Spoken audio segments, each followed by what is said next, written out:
President Trump has lashed out at NATO over alliance members' refusal to get directly involved in the war or to intervene with their navies to get oil tankers moving through the Strait of Hormuz. And then in the case of NATO, they don't want to help us defend the strait, and they're the ones that need it. That's Trump Friday, calling NATO a paper tiger and cowards. 7 countries, though, Canada, Japan, the UK, France, Germany, Italy, and the Netherlands, have signaled their readiness to contribute to policing the strait once the conflict de-escalates. The Prime Minister has spent his first year in office trying to build closer ties with countries other than the U.S. And now a new report from the European Parliament is making the case to get tighter with Canada. It got overwhelming support and was authored by German member Tobias Cremer. He described an increasingly erratic American ally as one reason why the EU and Canada should strengthen ties. I spoke with him about his report. Tobias Cremer, thank you very much for joining me. Thank you so much for having me. You are the author of this report looking at closer ties between the EU and Canada. Give me your case. I mean, I think the case almost makes itself. We are in, as the Prime Minister put it, a moment of rupture in the international order. And Europe, our countries and Canada are facing the challenges very much the same. We are in a world of war-addicted Russia, an increasingly assertive China, and a somewhat erratic American ally. And we see very clearly that we are aligned with Canada, not just because of our common cultural heritage or the values we share when it comes to democracy, free trade, etc., but really also with the strategic challenges we have at the moment and our willingness to build a better international order, not just lamenting the rupture of the old one. In Europe, that is seen very clearly at the moment. And this is why I'm very happy that the report was also voted with 76%. That is pretty rare, 3/4 of a parliament at times of division. So it's in some ways Europe trying to, or at least the European Parliament trying to respond and say very clearly, we want to work with Canada. We see a lot of shared interest and we want to actually put meat on the bones of the commitments that were made at the last summit when Prime Minister Carney was here in Brussels. Well, let's talk about some of that meat. You talk about confronting security challenges, for instance. What are the specific things that we could do to help bring together some of these common areas of concern? I mean, 2026 is pretty young as a year. It's only, 12 weeks old or something.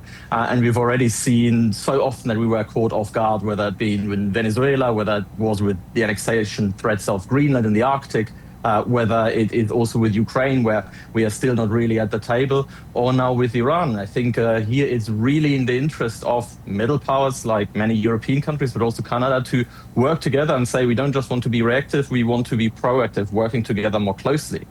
So when it comes to security and defense, on the one hand, we really would like to have a more formalized way of talking together, really like almost having it as a reflex that it's not just the Europeans and the Canadians giving statements one after the other, but having that together when something happens. But really also in the long run, when it comes to defense cooperation, Canada is the only non-European country participating, for instance, in the SAFE program. That is a way of European countries taking out money together to try to build capabilities together, because in this new world, we understand that it's good to have our values, but we need to match our values also with our capabilities. And Canada is the only non-European country being part of that. And I think that really shows the path that we have to go. We live in a world of increasing geopolitics where strength matters. And there, I think, is a win-win for both Canada and the EU to work together. I'm going to pick up on something you said.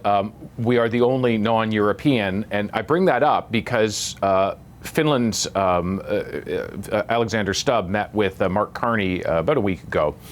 And he said, jokingly, maybe Canada should join the European Union. Well, we are non-European. Do you think there's actually any weight to that kind of an idea beyond a joke? I mean, the nice thing about the European Union is that unlike other complexes, for us it's really if a country wants to join, and then we look at that. I mean, I've seen that almost half of the population of Canadians are interested in joining the European Union. It's in the end up to Canadians, but given a lot of the alignments we see, I'm somebody who thinks that given what has happened over the last couple of years, I won't exclude anything.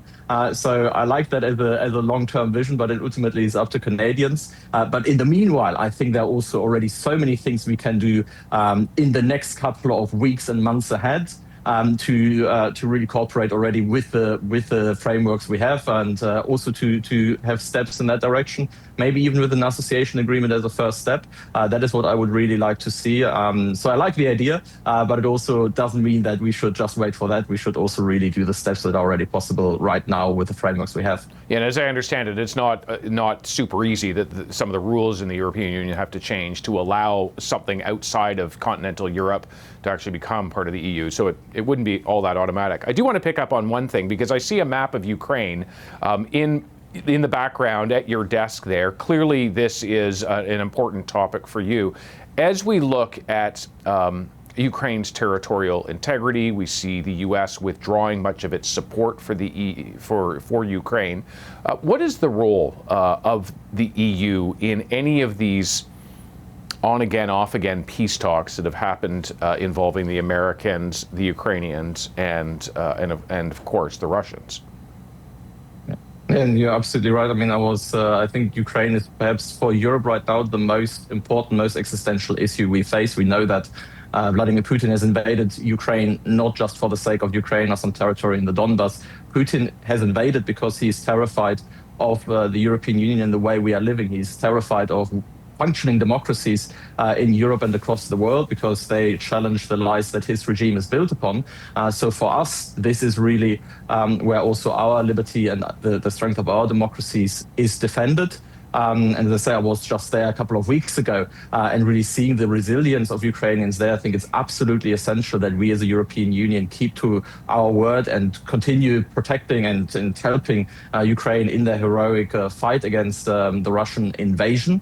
But the problem is, you rightly say, like, we are at the moment not at the negotiating table.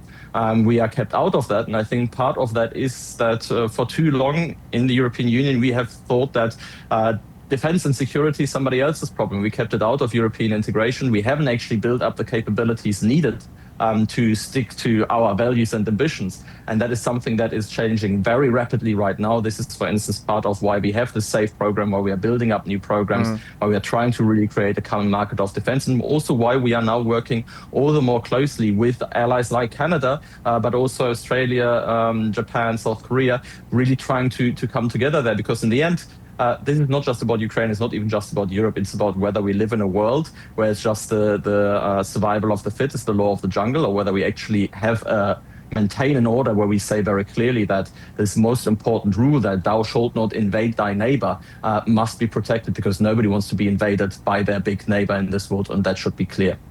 Tobias Cremer, thank you very much. Thank you so much for having me.